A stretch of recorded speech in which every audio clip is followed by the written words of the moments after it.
ಉಂಟಾಗಲಿ, ಕರ್ತನು ಒಳ್ಳೆಯವನಾಗಿದ್ದಾನೆ. ಹೌದು ಪ್ರಿಯರೇ, ನಾವು ಕುಟುಂಬದ ಪ್ರಾರ್ಥನೆನ ನಾವು ಮಾಡ್ತಾ ಇದ್ದೇವೆ. ಆದರೆ ಹೇಗೆ ಮಾಡಬೇಕೆಂಬುದಾಗಿಯೂ ಸಹ ಕೆಲವರಿಗೆ ಗೊತ್ತಿಲ್ಲ. ಸಾಧಾರಣವಾಗಿ ನಾವು ಕುಟುಂಬದ ಪ್ರಾರ್ಥನೆಯನ್ನು ಮಾಡ್ತಾ ಇದ್ದೇವೆ. ಆದರೆ ದೇವರ ವಾಕ್ಯವನ್ನು ನಾವು ಉಪಯೋಗಿಸಿ ಬಲವುಳ್ಳ ಒಂದು ಕುಟುಂಬದ ಪ್ರಾರ್ಥನೆಯನ್ನು ನಾವು ಅಧಿಕಾರವುಳ್ಳವರಾಗಿ ನಾವು ಹೇಗೆ ಮಾಡುವಂಥದ್ದು ಎಂಬುದಾಗಿ ಇವತ್ತಿನ ಒಂದು ಧ್ಯಾನದಲ್ಲಿ ನಾವು ನೋಡಲಿಕ್ಕಿದ್ದೇವೆ ಪ್ರಿಯರೇ. ಆದಿಕಾಂಡ 1ನೇ ಅಧ್ಯಾಯ 28ನೇ ವಚನದಲ್ಲಿ ಕರ್ತನಾದ ದೇವರು ಆದಾಮ ಅವಳನ್ನು ಆತನು ಉಂಟು ಮಾಡಿ ಆತನು ಏನು ಮಾಡಿದ್ದಾನೆ, ಅವರನ್ನು ಆಶೀರ್ವದಿಸ್ತಾ ಇದ್ದಾನೆ ಪ್ರಿಯರೇ. ಹೌದು, ತಂದೆಯಾದ ದೇವರಿಗೆ ಕುಟುಂಬ ಅನ್ನುವಂಥದ್ದು ಬಹಳ ಆತನು ಇಷ್ಟಪಡುವ ಆತನಾಗಿದ್ದಾನೆ. ಆತನು ಕುಟುಂಬದ ವಿಷಯದಲ್ಲಿ ಸಂತೋಷ ಪಡುವ ಆತನಾಗಿದ್ದಾನೆ. ಯಾಕೆ ಗಂಡು ಹೆಣ್ಣನ್ನು ಆತನು ನಿರ್ಮಿಸಿದ ಅಂತಂದರೆ ಆತನಿಗೆ ಗೊತ್ತು ಅವರ ಇಬ್ಬರ ಮಧ್ಯದಲ್ಲಿ ಒಂದು ಐಕ್ಯತೆ ಇದೆ ಎಂಬುದಾಗಿ ಪ್ರಿಯರೇ. ಹೌದು, ಈ ಒಂದು ಸಮಯದಲ್ಲಿ ನಾವು ನೋಡ್ತೇವೆ, ಆತನು ಗಂಡು ಹೆಣ್ಣನ್ನು ನಿರ್ಮಿಸಿ ಅವರನ್ನು ಆಶೀರ್ವದಿಸಿದ್ದನು ಎಂಬುದಾಗಿ. ಅದು ಮಾತ್ರವಲ್ಲದೆ ಅವರ ಕುಟುಂಬಕ್ಕಾಗಿ ಒಂದು ವಾಗ್ದಾನವನ್ನು ಆತನು ಕೊಡ್ತಾ ಇದ್ದಾನೆ. ಆ ವಾಗ್ದಾನ ಯಾವುದು ಅಂತಂದರೆ, ನೀವು ಭೂಮಿಯಲ್ಲಿ ಅಭಿವೃದ್ಧಿಯಾಗಿರಿ ಎಂಬುದಾಗಿ. ಹೌದು, ಈ ವಚನವನ್ನು ನಿಮ್ಮ ಕುಟುಂಬದ ಪ್ರಾರ್ಥನೆಯಲ್ಲಿ ನೀವು ಬಳಸುವಂಥವರಾಗಿರ್ರಿ. ಹೌದು ತಂದೆಯೇ, ನನ್ನ ಕುಟುಂಬದಲ್ಲಿ ನಾವು ಇದ್ದ ಹಾಗೆ ಇರುವುದಿಲ್ಲ, ಅದೇ ರೀತಿಯಂಥ ದರಿದ್ರತನದಲ್ಲಿ ನಾವು ಇರೋದಿಲ್ಲ, ಅದೇ ಅನಾರೋಗ್ಯವನ್ನು 10-20 ವರ್ಷಗಳಿಂದ ನಾವು ಅದನ್ನೇ ಹೊತ್ತುಕೊಂಡು ನಡೆಯುವುದಿಲ್ಲ ಸ್ವಾಮಿ. ನಾವು ಎಲ್ಲ ವಿಷಯದಲ್ಲಿ ನಾವು ಅಭಿವೃದ್ಧಿ ಹೊಂದುವರಾಗೇ ನಾವು ಇದ್ದೇವೆ ಎಂಬುದಾಗಿ ನೀವು ಪ್ರಾರ್ಥಿಸುವಂಥವರಾಗಿರ್ರಿ ಪ್ರಿಯರೇ. ಹೌದು, ನೀವು ದೊರೆತನ ಮಾಡಲಿಕ್ಕಾಗಿ ನೀವು ಕರೆಯಲ್ಪಟ್ಟವರಾಗಿದ್ದೀರಾ. ಇಲ್ಲಿ ನಾವು ನೋಡ್ತೇವೆ, ನೀವು ದೊರೆತನ ಮಾಡಿರಿ. ಇವತ್ತು ಸೈತಾನನ ಕಾರ್ಯಗಳು ನಿಮ್ಮನ್ನು ಹಿಂಬಾಲಿಸುವುದಾದರೆ ನೀವು ಏನು ಮಾಡಿರಿ ಅಂತಂದರೆ ಅವುಗಳ ಮೇಲೆ ನೀವು ದೊರೆತನ ಮಾಡುವಂಥವರಾಗಿರ್ರಿ ಪ್ರಿಯರೇ.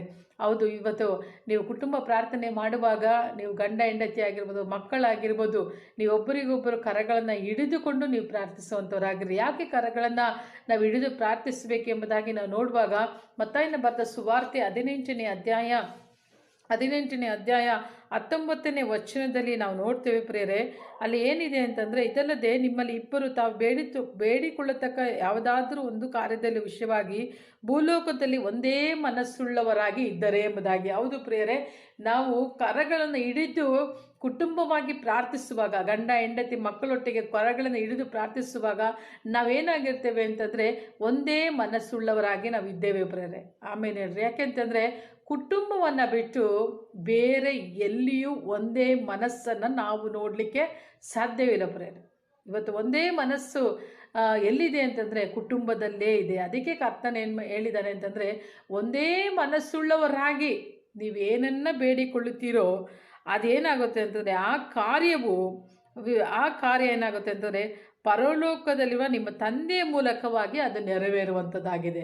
ಹೌದು ಪ್ರಿಯರೇ, ಇವತ್ತು ನೀವು ಒಂದೇ ಮನಸ್ಸುಳ್ಳವರಾಗಿ ನೀವು ಕುಟುಂಬಕ್ಕಾಗಿ ಪ್ರಾರ್ಥಿಸುವಾಗ, ಗಂಡ ಹೆಂಡತಿ ಇಬ್ಬರು ಒಂದೇ ಮನಸ್ಸುಳ್ಳವರಾಗಿ ನೀವು ಪ್ರಾರ್ಥಿಸುವಾಗ ನಿಮ್ಮ ಮಕ್ಕಳು ಆಶೀರ್ವಾದ ಹೊಂದುವಂಥವರಾಗಿರ್ತಾರೆ. ಮಕ್ಕಳು ಒಂದೇ ಮನಸ್ಸುಳ್ಳವರಾಗಿ ತಂದೆ ತಾಯಿಗಳೊಟ್ಟಿಗೆ ಪ್ರಾರ್ಥಿಸುವಾಗ ತಂದೆ ತಾಯಿಗಳು ಆಶೀರ್ವಾದ ಆಗಿದ್ದಾರೆ.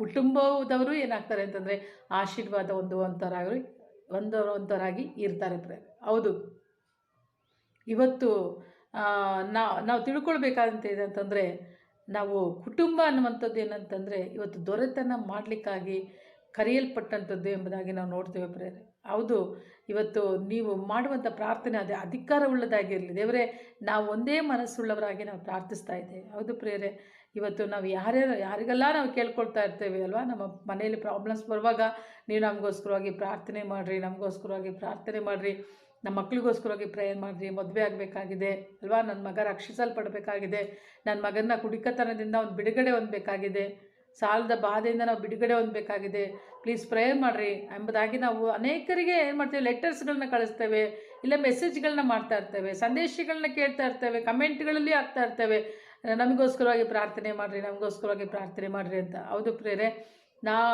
ನಮಗೋಸ್ಕರವಾಗಿ ಪ್ರಾರ್ಥನೆ ಮಾಡಿರಿ ಎಂಬುದಾಗಿ ಬೇರೆಯೊಬ್ಬರಿಗೆ ಹತ್ರ ನೀವು ಕೇಳೋ ಬದಲು ನಿಮ್ಮ ಕುಟುಂಬಕ್ಕೋಸ್ಕರವಾಗಿ ನೀವೇ ಪ್ರಾರ್ಥಿಸಿದರೆ ನಿಮ್ಮ ಪ್ರಾರ್ಥನೆ ಇನ್ನೂ ಬಹಳ ಬಲವುಳ್ಳದಾಗಿರುತ್ತೆ ಪ್ರಿಯರೇ.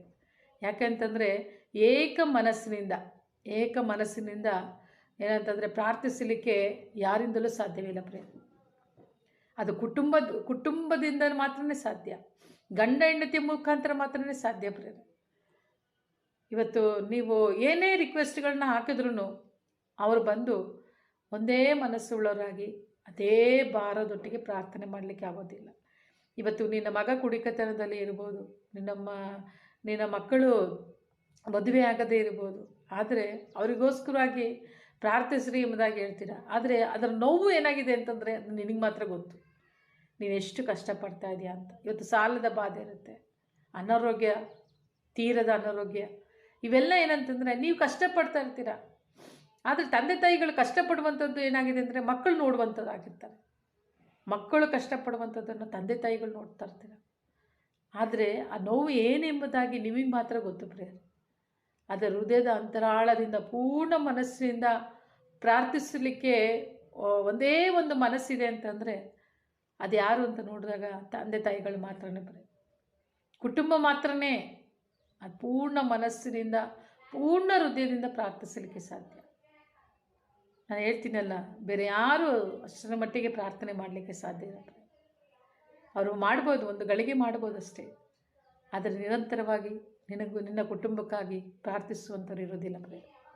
ಆದರೆ ನೀವು ಎದ್ದೇಳಬೇಕು, ನೀವು ನಿಮ್ಮ ಕುಟುಂಬದಲ್ಲಿ ಎದ್ದೇಳಬೇಕು, ನಿಮ್ಮ ಕಾಲ ಮೇಲೆ ನೀವು ನಿಲ್ಲಬೇಕು, ಎದ್ದು ನಿಂತು ನೀವು ಪ್ರಾರ್ಥಿಸುವಂಥವರಾಗಿ ನೀವು ಇರಬೇಕು. ಅದಕ್ಕೆ ಆತನು ಹೇಳ್ತಾನೆ, ಭೂಲೋಕದಲ್ಲಿ ಇಬ್ಬರು ಏಕ ಮನಸ್ಸಿನಿಂದ ಇರೋದಾದರೆ ಯಾವ ವಿಷಯವಾಗಿ ಪ್ರಾರ್ಥಿಸ್ತಾರೋ ಅದನ್ನು ತಂದೆಯು ನೆರವೇರಿಸುವ ಆತನಾಗಿದ್ದಾನೆ. ಇವತ್ತು ನಿಮ್ಮ ಕುಟುಂಬಕ್ಕೋಸ್ಕರವಾಗಿ ನೀವು ಪ್ರಾರ್ಥಿಸುವಂಥ ಎಲ್ಲ ಸಂಗತಿಗಳನ್ನು ಕರ್ತನಾದ ದೇವರು ಆಶೀರ್ವದಿಸುವಂತನಾಗಿದ್ದಾನೆ. ನಿನ್ನ ಕುಟುಂಬದ ಪರಿಸ್ಥಿತಿಗಳ ಬದಲಾವಣೆ ಆಗುತ್ತೆ. ನಿನ್ನ ಗಂಡನಿಗಾಗಿ ನೀನು ಪ್ರಾರ್ಥಿಸ್ತಾ ಇದೆಯಾ, ಆತನು ಸಹ ಬದಲಾವಣೆ ಆಗ್ತಾನೆ. ಅವರ ಜೀವಿತದಲ್ಲಿ ದೇವರು ದೊಡ್ಡ ಕಾರ್ಯವನ್ನು ಮಾಡ್ತಾನೆ. ನಿನ್ನ ಯಜಮಾನರು ರಕ್ಷಣೆ ಮಾರ್ಗದಲ್ಲಿ ಬರಬೇಕೆಂಬುದಾಗಿ ನೀನು ಪ್ರಾರ್ಥಿಸ್ತಾ ಇದೆಯಾ, ಖಂಡಿತವಾಗ್ಲೂ ಆತನ ರಕ್ಷಣೆ ಮಾರ್ಗದಲ್ಲಿ ಆತನು ಬರುವ ಆತನಾಗಿದ್ದಾನೆ. ಯಾವಾಗ ಅಂತಂದರೆ ನೀನು ಕುಟುಂಬಕ್ಕೋಸ್ಕರವಾಗಿ ಪ್ರಾರ್ಥಿಸಬೇಕು. ನೀನು ಕರಗಳನ್ನು ಇಲ್ಲ, ನಿನ್ನ ಯಜಮಾನರು ಪ್ರಾರ್ಥನೆಗೆ ಬರಲ್ವಾ, ಪರವಾಗಿಲ್ಲ, ನಿನ್ನ ಮಕ್ಕಳೊಟ್ಟಿಗೆ ಸೇರಿ ಪ್ರಾರ್ಥನೆ ಮಾಡು. ನಿನ್ನ ಮಕ್ಕಳ ಕರಗಳನ್ನ ಹಿಡ್ಕೊ.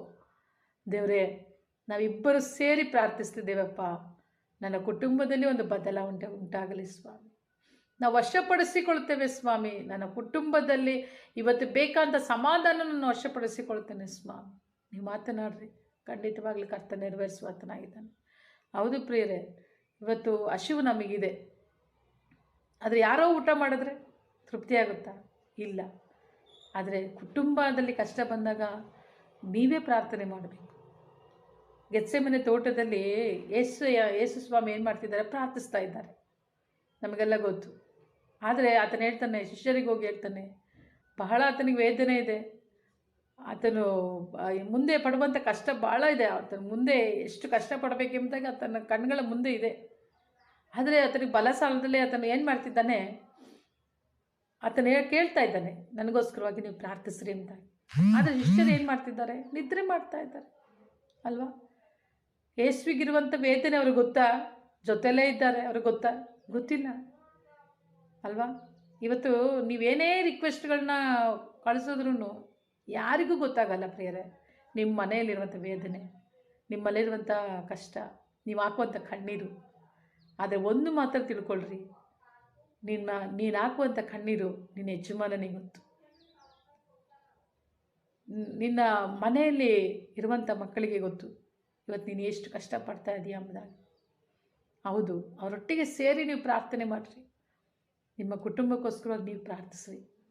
ಖಂಡಿತವಾಗಲೂ ಕುಟುಂಬದಲ್ಲಿ ದೊಡ್ಡ ಬದಲಾವಣೆಯನ್ನು ಕರ್ತನ ತರುವಾತನಾಗಿದ್ದಾನೆ. ಹೌದು ಪ್ರಿಯರೇ, ಇವತ್ತು ನೀವು ಅಧಿಕಾರವುಳ್ಳವರಾಗಿ ಕುಟುಂಬದಲ್ಲಿ ಪ್ರಾರ್ಥಿಸ್ರಿ. ಒಂದು ಸಣ್ಣದಾದಂಥ ಹಾಡನ್ನು ಹಾಡ್ರಿ, ಹಾಡಿದ ಕೂಡಲೇ ಈ ವಚನಗಳನ್ನು ಎತ್ತಿ ಮಾತನಾಡ್ರಿ. ಮತ್ತಾಯನ ಬರೆದ ಸುವಾರ್ತೆ 18ನೇ ಅಧ್ಯಾಯ 18, 19ನೇ ವಚನವನ್ನು ಮಾತನಾಡ್ರಿ ನಿಮ್ಮ ಕುಟುಂಬದ ಮೇಲೆ.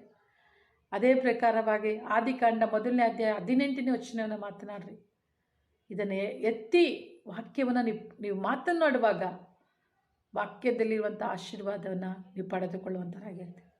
ದಿನದಿಂದ ದಿನಕ್ಕೆ ನಿಮ್ಮ ಕುಟುಂಬ ಪ್ರಕಾಶಿಸುವಂಥದ್ದನ್ನು ನೀವು ನೋಡುವಂಥವರಾಗಿರ್ತೀವಿ. ದಿನದಿಂದ ದಿನಕ್ಕೆ ನಿನ್ನ ಒಂದು ಮಕ್ಕಳು ಅಭಿವೃದ್ಧಿ ಆಗುವುದನ್ನು ನೀನು ನೋಡುವಂಥವರಾಗಿರ್ತೀರ.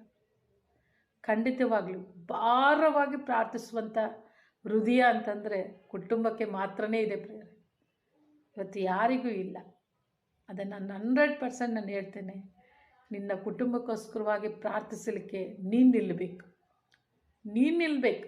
ನೀನು ನಿಂತರೆ ಮಾತ್ರನೇ ಏನಂತಂದರೆ ಕುಟುಂಬ ಬದಲಾವಣೆ ಮಾಡಲಿಕ್ಕೆ ಸಾಧ್ಯ.